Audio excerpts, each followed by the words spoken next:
What is up, guys? It is Jerry. The lighting is really bad, but, you know, whatever, the show must go on. Mr. White, bitch! My voice is all raspy, I don't quite know why, but it's Saturday or something, and I saw a film last night. Yes, I did. I went to the cinema, and I saw a new movie that is coming out in limited release. I'm not 100% sure, but it is called The Theory of Everything. And this is a movie, it's a biopic about Stephen Hawking, the famous astrophysicist.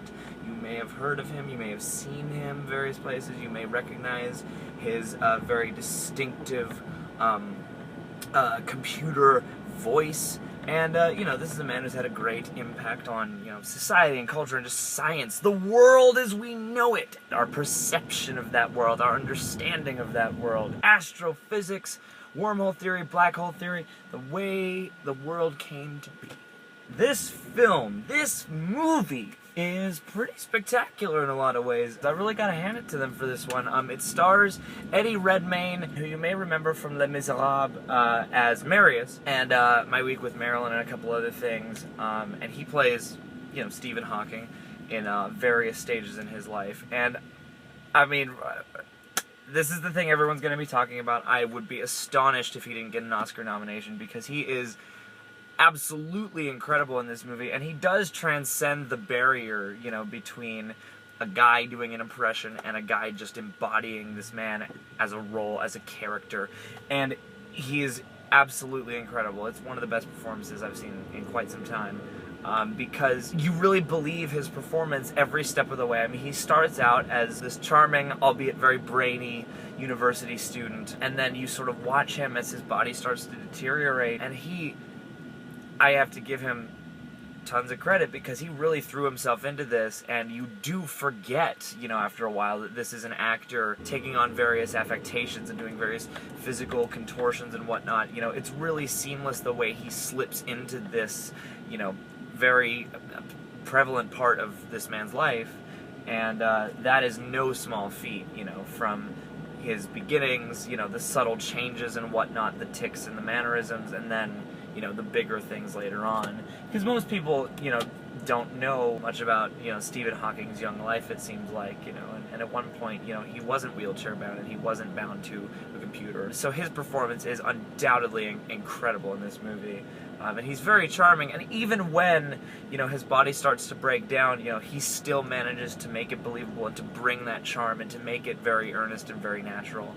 Overall, I mean, everyone is on their game, and Felicity Jones, especially, as well as Jane Hawking, his first wife, is incredible also. And this movie comes from the book that Jane Hawking wrote about their life together.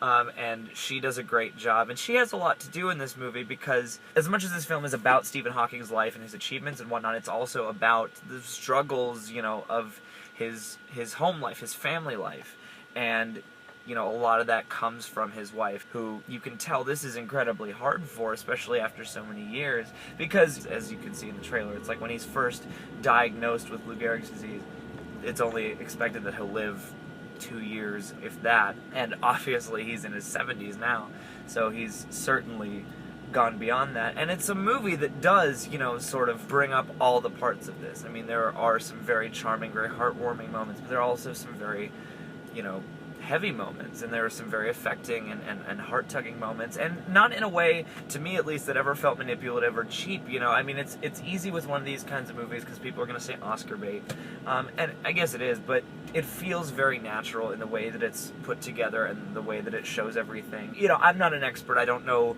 I haven't read the book, I don't know the story in and out, but it does seem like it does an authentic job of bringing you the good and the bad and the in-betweens, you know, and the struggles and whatnot. Having not read the book, it does seem to me like a good adaptation. Anthony McCartan adapted the script, and he seems to have done a good job, because, you know, I'm sure things have been truncated or combined, or, you know, certain lapses happen with the timeline and whatnot, as have to happen with movies like these, because, you know, you only have a couple hours.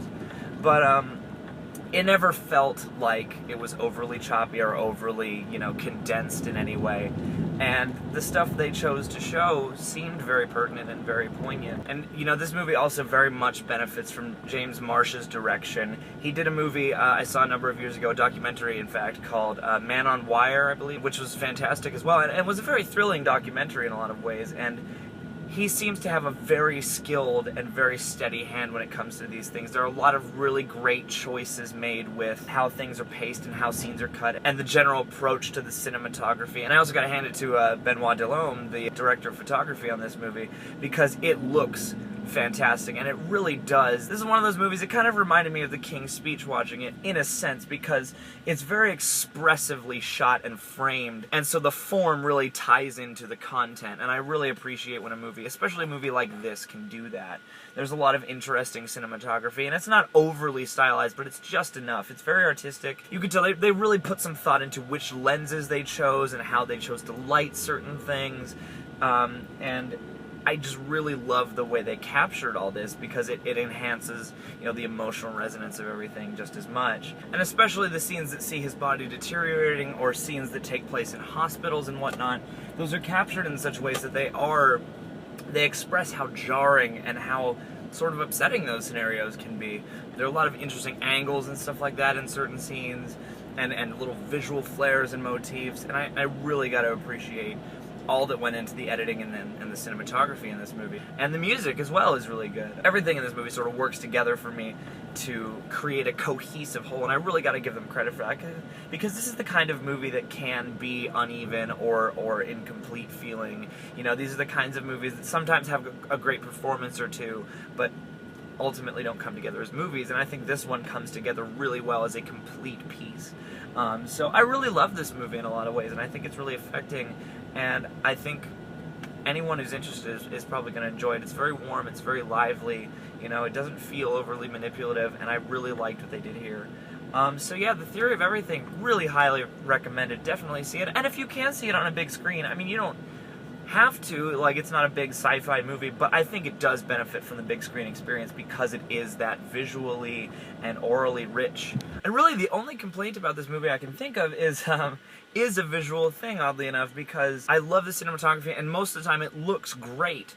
And the only thing I wish is that they could have shot the whole thing on film. And I know, you know, I don't mean to be one of those people, but I do wish they could have shot the whole thing on film, because it certainly seems to me like a good majority of it was shot on digital, and you can tell in certain scenes, because so much of it is, you know, in the 60s, 70s, 80s, and most of it looks great from a picture quality standpoint, but there are a couple scenes here and there with some really beautiful shots, but that feature heavy blacks or heavy color contrasts where you can see that sort of washed out digital grain in there, and that was just kind of a bummer for me, because, you know, I mean, the richness of the image quality does sort of add to the proceedings, but it is only a small, you know, complaint at that. But it is an interesting illustration of those arguments about film versus digital photography and all that stuff. So, and it really does make you interested in going out and learning more, both about astrophysics and about, you know, Stephen Hawking's life and his work in general. It's very vibrant in that sense as well. So definitely check this movie out if you get a chance. I really liked it. So yeah, that's all for now. What's your favorite biopic? Let's talk about that. What's your favorite, you know, story of someone's life that's been put to screen? Yeah, so until next time, like, comment, subscribe, be kind to your fellow posters and whatnot, and catch you on the next one. Cheers.